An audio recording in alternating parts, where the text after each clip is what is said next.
और अब समय है उस व्यक्तित्व को सुनने का जिनकी वाणी में मिट्टी की सौंधी महक, भारतीय संस्कृति का अटूट गौरव और जमीनी अनुभवों की गहराई है। भारतीय राजनीति और जन सरोकार के एक ऐसे प्रखर हस्ताक्षर जिनकी सहजता में भी एक अद्भुत आकर्षण है। जन जन से जुड़े भारतीय मूल्यों और सनातन परंपराओं के प्रति सदैव समर्पित हमारे आदरणीय सांसद, जो कि पूर्व केंद्रीय मंत्री भी हैं, गुजरात भाजपा के पूर्व प्रदेश अध्यक्ष भी रह चुके हैं और आज के हमारे इस कार्यक्रम के विशेष अतिथि आदरणीय श्री परषोत्तम रूपाला जी को आइए जोरदार तालियों के साथ स्वागत करते हैं। अपने ओजस्वी विचारों से हमें प्रेरित करें। राम राम।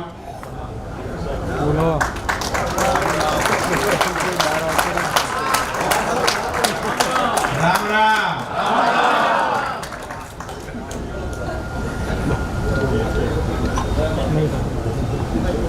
आदरणीय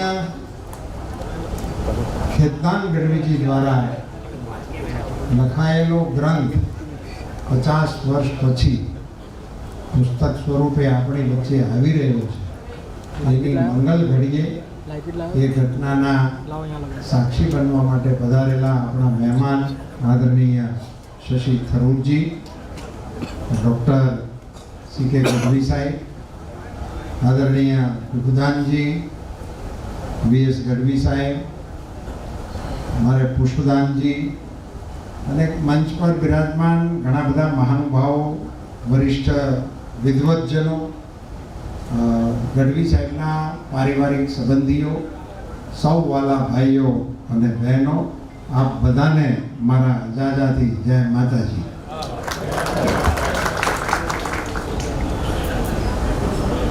ગઢવી સાહેબનો વ્યક્તિગત રીતે હું આભાર માનું છું કે આ ઘટનાનો સાક્ષી થવાનો એણે મને અવસર આપ્યો। સાહિત્યમાં એવી ઘણી બધી ઘટનાઓ જોવા મળે છે ગઢવી સાહેબ। ભૂતરજી ગુજરી ગયા પછીના 50 વર્ષ કેડે એમનું સાહિત્ય પ્રગટ છે। એટલું મોટું બળવકું સાહિત્ય એ અપ્રગટ રહ્યું।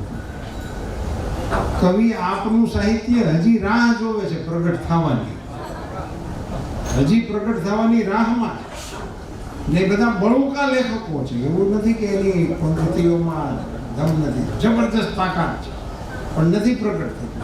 અહીંયા આપણે વિચાર કરો, ખેતદાનજી નું ભાઈ પ્રિયવ્રતભાઈ વાત કરી ત્યારે મને ખબર પડી કે એ 5 વર્ષના હતા ત્યારે દાદાની વિદાય થઈ। એ પહેલાનું તો કામ હશે તો એના પોતરાઓને વંદન કરવા જેવું છે કે એમણે આ કર્યું છે। ગઢવી સાહેબે એને રોડ્યું, ટકાવી રાખ્યું, એમ જવા ન દીધું। એટલા માટે એટલા પૂરતા એમને ધન્યવાદ આપવા વસ્તીમાં નાખી દીધું નડે છે એમ કરીને, તો આપણે એનાથી વંચિત રહી ગયા। આવું પણ થયું છે, આવું પણ થયું છે। એટલે ખૂબ જ અદ્ભુત કામ વારસાઈ રીતે એમના દીકરા દીકરીઓએ કર્યું છે, એને હું વંદન કરું છું, અભિનંદન। ભીતે ઝૂલે છે તલવાર, પિતાજી કેરી ભીતે ઝૂલે છે। કવિતાનો અર્થ જ એ તો કે યોગ્ય વારસો, યોગ્ય વારસદાર સંભાળે એને વારસાઈ કહેવાય। હાથ બારમાં તો નામ ગઢવી છે કે ગણાય એ વારસાઈ છે જ નહીં, આ વારસાઈ હતી। એ વારસાઈ પ્રિયવ્રતભાઈ અને એમના દીકરીએ નિભાવી છે, એટલે એને એક ફાટ ભરીને અભિનંદન। એમના પુસ્તકમાંથી પસાર થવાનો મને સમય નથી મળ્યો ને અવકાશે નથી। ગઢવી સાહેબે કહ્યું પછી એ પ્રત મારા હાથમાં આવી નહીં, અને આવી પછી હું એમાંથી પસાર નથી શીખ્યો, એટલે પુસ્તક વિશે કંઈ હું વાત કરવા માટે અસમર્થ છું। પણ મેં એનું પ્રિએમ્બલ કર્યું, એમાં એમના મનમાં જે વિચારો હતા એને થોડુંક જાણવાનું મને અવસર મળ્યો। એમણે 2 બાબત ઉપર ભાર મૂક્યો છે। એક ચારણ સમાજની વિશેષતાઓને પ્રકાશિત કરવા માટેનો એમનો ભાવ હતો, અને બીજો ભાવ હતો આપણી પરંપરાઓ વિશે જતન કરવા માટેની એમાં એમણે એક સુંદર વાત ગઢવી સાહેબ એ લખી છે કે હવે આ પરંપરાઓ લુપ્ત થતી જાય છે. હવે આમાં આપણી ઘણી બધી 16 સંસ્કારમાંની હવે હેપી બર્થડે એક રહ્યું છે, મીણબત્તીઓ હળગાવીને ફૂંક મારવા મૂકવું એમાં આપણે કરીએ છીએ, એથી વિશેષ એમાંય ક્યાંય કરતા નથી. તો એ આપણી જે 16 સંસ્કારની આખી વિધિઓ હતી એ વિધિઓ લુપ્ત થતા થતા એ કેવી રીતે લુપ્ત થઈ એની બહુ સરસ વાત કરી છે કે પહેલા તો વેદોક્ત વિધિથી થતી હતી, જે પ્રકાંડ પંડિતો દ્વારા આ બધી વિધિઓ સંપન્ન થતી હતી. પછી એ પંડિતોના ભાવ વધી ગયા, માણસોની અસમર્થતા વધતી ગઈ, એને કારણે પછી ઘરના મહિલાઓએ ગાવાનું શરૂ કર્યું અને એ ટાણા ગીત થયા અને એ આ 16 સંસ્કારોમાં ગવાવા લાગ્યા. અને એ પ્રકારે પછી પંડિતોની ગેરહાજરીમાં પારિવારિક મહિલાઓએ આનું નેતૃત્વ કર્યું છે. એ વાત ક્યાંક નોંધાવી છે. એમણે આ સંસ્કારોને ઉજાગર કરી રાખવાનું અને જીવતા રાખવાનો પ્રબળ પુરુષાર્થ એમના દ્વારા થયો છે. ઇન્દુબેને એક પુસ્તક, ઇન્દુબેન પટેલ છે આપણા કોટાવાળા, એમણે એક આ અંગેનું પુસ્તકનું સરસ મજાનું સંકલન કર્યું છે, જેમાં બધા જ આવડા પ્રાસંગિક કે ગીતોને એણે કોઈકની પાસેથી સાંભળીને કલેક્ટ કરીને લખ્યા છે. જેના કવિઓ નથી, જેના લેખકો નથી, એ સમાજમાંથી ગવાતા એને લોકજીભે ચડ્યા. અને એનું નામ જ લોકગીત છે, એના કોઈ રચયિતા નથી.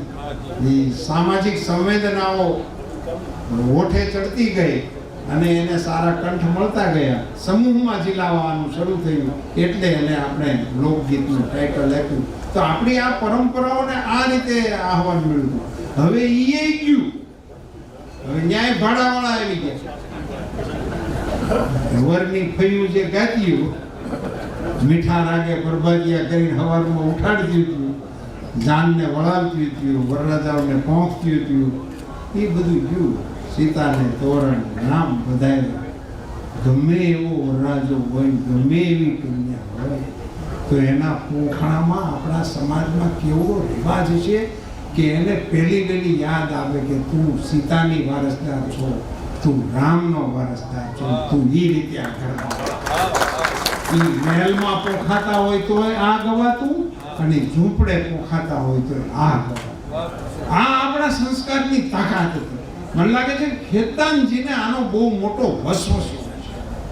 એ આજે વિલુપ્ત થતું છે ને એની એને પીડા થઈ. એટલે એને એવું લખ્યું છે કે હવે તો આના વિશે લખે કોણ? ઈ શબ્દ મને સ્પર્શી ગયો. લખે કોણ, ગાય કોણ? પ્રોફેશનલનો સમય. પૈસા કોક આપે તો લખે, અથવા તો પૈસા મળે એવું લાગે તો ગાય કોક. કાલે અમે જાદવજીભાઈ મોજડી વાળાના નામે નિહાળ કરી સાજણા વાવ ગામમાં. આપણા જગદીશભાઈ ત્રિવેદી જેને વાનપ્રસ્થ આશ્રમ સ્વીકાર્યો છે, એના ફળ સ્વરૂપે એનું દાન ન્યાય ગયું અને એના નામની સ્કૂલ બની. ત્યારે મેં એના ઉદ્ઘાટન પ્રસંગે વાત કરી હતી. મેં કીધું જાદવજીભાઈનું કોણ બનાવે, શું કામ બનાવે? તો એ તો કેટલી પેઢી પહેલા વિયાઈ ગયા. જેની મોજડી એક હતી, લોકોને ખૂબ ગમતી, હરી ભજો રા ગાતા ખૂબ, અને દેશી માણસ હતા. પણ એ માણસે કોકના લાભાર્થે ઘરને ખર્ચે કાર્યક્રમો કરેલા. ભીખુદાનભાઈ બેઠા છે એટલે મને કહેવાનું મન થયું કે એમણે પૈસાથી પ્રોગ્રામ કર્યા છે, પણ એને ઘણાએ ફોન કર્યા હતા, સાહેબ અમારે નિહાળ કરવાની છે, અમારે ગૌશાળા કરવાની છે, અમારે પાણીનું આ કામ કરવાનું છે, તમે આવો તો ડાયરો જામે ને અમારું કામ થઈ જાય. એવા ઘણા કાર્યક્રમો એમણે વગર પૈસે કર્યા. એનું કારણે આજે એને ગુજરી ગયા 3 વર્ષ પછી એનું ટાઇટલ. સાહેબ ચારણ સમાજ વિશે વાત કરવી હોય તો સપ્તાહ બિહારી, કોઈ 15 મિનિટનો કોઈ પ્રસંગ વિશેષ ઉપર વાત કરવા જેવો સબ્જેક્ટ નથી. એને માટેનો આ વિષય જ નથી. પણ બે ત્રણ વિષય મારા ધ્યાનમાંથી આવ્યા છે ને એ આજે આવા સુજ્ઞજનોની ઉપસ્થિતિનો પ્રસંગ છે અને એક ખેતદાનજી જેવા સમર્થ જે લેખક પણ ચિંતક તરીકે હું એને મૂલવું છું કે એમને આ વિચાર એવો કે આપણા સંસ્કારો ઉપર કોઈ લખે નહીં, એની ઉપર કોઈ બોલે નહીં, એને કોઈ ગાય નહીં, એની ચિંતા કરીને એમણે જે એમાં લખાય છે એ પ્રસંગ પ્રમાણે કોઈ ખારા કંઠે ચડે એવી શુભકામનાઓ પાઠવું છું કે કોઈ ઢાળે ચડે. કારણ કે આ કવિઓ હતા તો શું હોય, રચના કરે પણ એમને કંઠ ના હોય તો એ કાવ્ય તો દાદબાપુએ ક્યારે લખ્યું છે કાળજા કેરો કટકો, પણ એ તો કોઈ જાણતું નહોતું. મોટા લાખાભાઈએ ગાયું તો હવે ગમે ત્યાં લગ્ન હોય કાળજા કેરો કટકો ન વગાડે એટલે લગ્ન જ ન કર્યા, એટલું બધું લોકપ્રિય. એટલે એવી ઘણી બધી કવિતાઓ વિશે આપણે કહી શકીએ. એમ આમની કવિતાઓને પણ કોઈ સુકંઠ મળે અને એ ગેયની અંદર પ્રસિદ્ધ થાય એવી આ તકે હું હૃદયપૂર્વકની મારી શુભકામનાઓ એમને આપું છું. પણ એવા કવિરાજના પ્રસંગે એમના મનમાં એમ હતું એટલે એને આ બધા ઉદાહરણો આપ્યા છે. ચારણો આવા બહાદુર હતા. એની બહાદુરીનું વર્ણન કરવા માટેના રૂપક ક્યાંથી કાઢવા? અકબર સામે કીધું કે અકબર ઘોર અંધાર, ઈ વાતનું મહત્વ નથી, પણ જો જીલાય તો જીલજો કે અકબરના મોઢા ઉપર કીધું. ઈ તાકાત અકબર વિશે તો અત્યારે આપણે મોદી સાહેબને ગમે ફટકાર્યા હતા, પણ એની સામે જઈને બોલે કેવાય કેટલી વીએ હવા થાય છે ખબર પડે. નગરપાલિકાના ચૂંટાયેલા મોઢે જઈને કેમ તોય સમાચાર મળી જાય. એ અકબર એ વખતનો જીલે ઇલાહી એના મોઢા ઉપર જઈને કઈ હકે ચારણ સિવાય કોઈનું ગજવું નથી. નો વન કેન છે, બીજું કોઈ કહી જ ન શકે, કહી જ ન શકે. એ માત્ર ચારણ કહી શકે. અને એવું એક નથી, એવા તો અસંખ્ય અસંખ્ય ભલે ભલા ભૂપતિઓને એમને કહી દીધું. પણ અહીંયા નોંધવા જેવી, સમજવા જેવી, વિચારવા જેવી જો કોઈ વાત હોય તો એ ચારણ સમાજ માટે એ વિચારવા જેવી છે. એમણે વિભુદાનભાઈ સમૂહમાં આ બળ નથી પ્રગટ કર્યું. 50 જણા ભેગા થઈને અમે આ કર્યું, અમે 100 જણા ભેગા થઈને કર્યું, અમે આ 10,000 ભેગા થઈને આ કર્યું. જેણે જેણે કર્યું છે ને એકલાએ કર્યું. આ વાત આપણા ધ્યાનમાં નથી. જ્યારે જ્યારે આ ઘટનાઓ ઘટી છે ત્યારે એમને ઇન્ડિવિડ્યુઅલ અને એકલા કરવું ને એનું નામ બહાદુરી. કાકા, મામા, ભાણિયા, ભત્રીજા હંધે ભેગા લઈને તો ગમે નહીં બાજવા.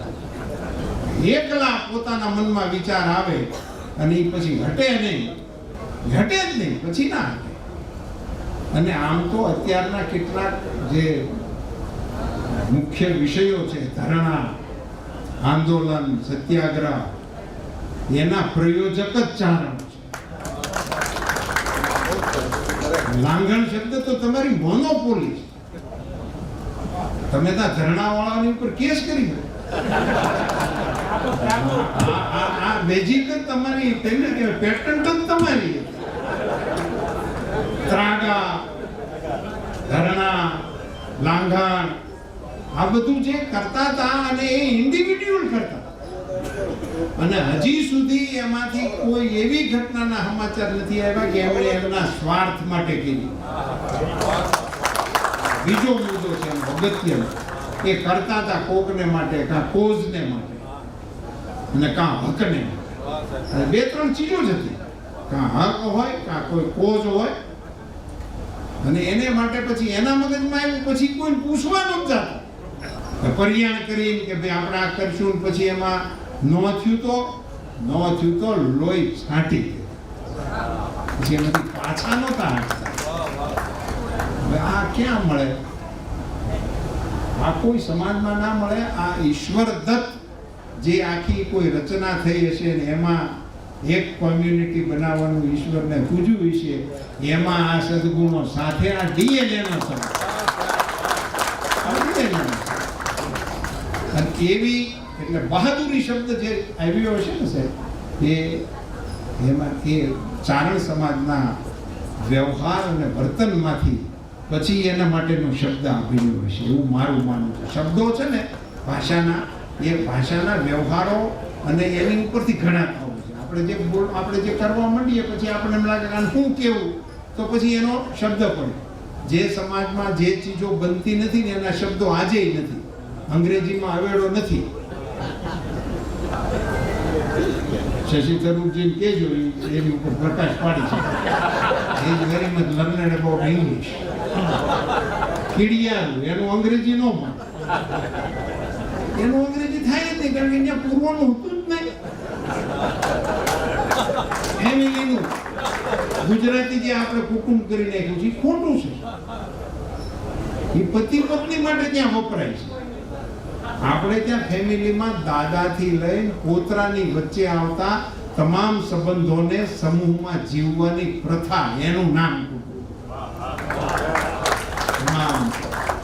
મામી હોય, માસી હોય, કાકી હોય, ભાઈ હોય, ભાભી હોય, નણંદ હોય. આના એકેયના અંગ્રેજી છે? હું જેટલા શબ્દો બોલું એમાંથી એકેયનું અંગ્રેજી છે? એમાં આંટી એક જ છે. આપણે આંટી કઈ પણ આપણી થાય શું કેમ ખબર પડે? અને હવે તો હું અજાણા ઉંમર લાગવાય નહીં આંટી કઈને આપણે બોલાવવાની સિસ્ટમ હોય. આંટીથી નો ખબર પડે, મામી એમ બોલો એટલે ખબર પડે મામા જાન લઈને ગયા હતા ને જેને ભેગા લેતા આવ્યા હતા એ જ છે. એમાં કઈ ભૂલ ચૂક જ ન પડે, એકદમ ક્લેરિટી. તો આ જે આપણી પરંપરા ને આપણી સંસ્કૃતિ હતી એ જીવાતી હતી, એટલે અત્યાર સુધી આપણી પાસે પહોંચી. એટલે ખેતદાનજીના મનમાં એવો વસવસો હશે કે આ આવડી ભવ્ય સંસ્કૃતિ જે આપણી હતી એના વિશે હવે કોઈ નવેસરથી કેમ નથી કરતું. એટલે હું પ્રિયવ્રતને ધન્યવાદ તો એટલા માટે આપું છું, આવા ઉત્તમ વિચારોને નવી પેઢી સામે પ્રસ્તુત કરવાનું પુણ્ય કાર્ય તમારા છે. નવી પેઢી સાથે આ જવું તો જોઈએ ને, નવી પેઢીને ખ્યાલ તો આપવો જોઈએ ને કે આપણે આમ હતા. આપણે નવી પેઢીનો વાંક કાઢવાની જે સિસ્ટમમાં જોડાઈ ગયા છીએ ને એની સાથે હું સંમત નથી. આપણે એને કીધું જ નથી, આપણે એને કહીએ જ નહીં, તો પછી એ તો એ જે ભાળે છે. આપણા મનમાં એવું છે કે આપણે છોકરાઓને કવચ આપીએ છીએ મીડિયમ ઇંગ્લિશ, આખો દિવસ આમ તેમ ક્યાંય બારો ન જાય. પણ એ તો આપણને એવું લાગે છે, આપણે નથી કહેતા, પણ એની ઉપર તો આ આખી દુનિયાનું નેટવર્ક છે એ નાખ્યા જ રાખે છે. એની ઉપર ટીવીની અસર આવે છે, એની ઉપર રીલની અસર આવે છે, એની ઉપર મીડિયાની અસર આવે છે. આ બધી બહારની અસરો છે, એની ઉપર ડેવલપ થાય છે. તો એની ઉપર આપણા સંસ્કૃતિની અસર કેવી રીતે આવે એનો એકમાત્ર ઈલાજ હતો એ સંયુક્ત કુટુંબ હતું. એ સિવાયનો બીજો કોઈ ઈલાજ છે જ. આપણા મનમાં આપણને જે લાગતું હોય એ આપણને હવે મુબારક, પણ એ આપણા ભાવિ પેઢી ઉપર આપણી પરંપરાઓની છબી પાડવા માટેનું એકમાત્ર વ્યવસ્થાપન એ સંયુક્ત કુટુંબ.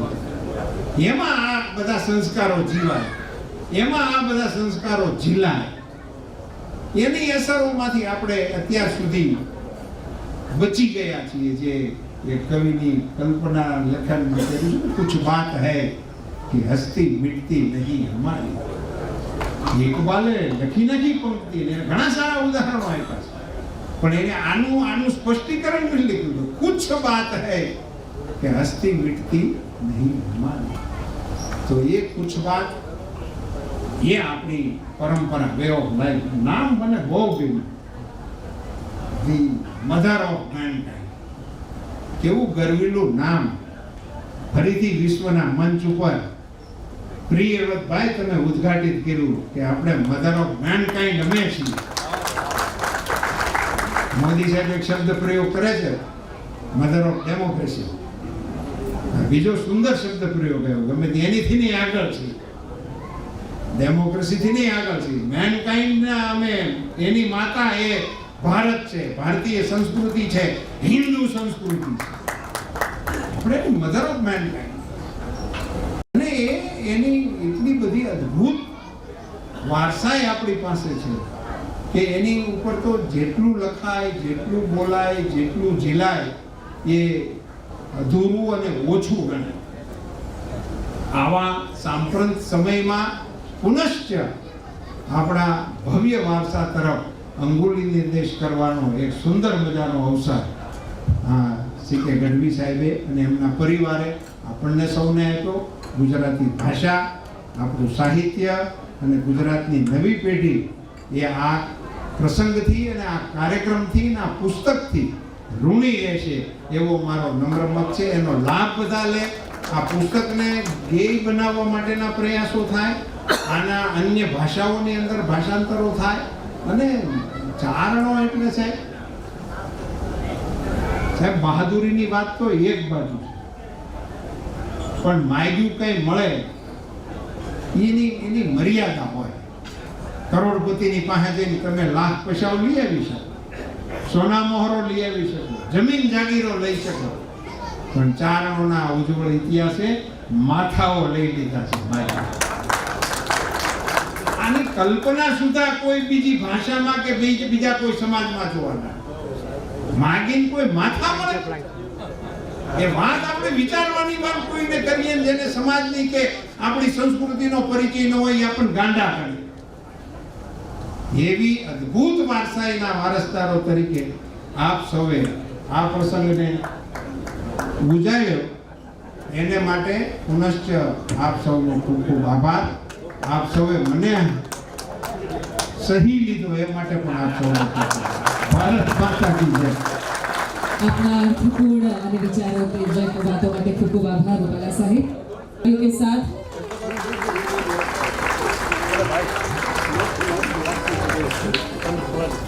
और ये घड़ी जिसमें दोनों अतिथि विशेष के शुभ हस्तों से ये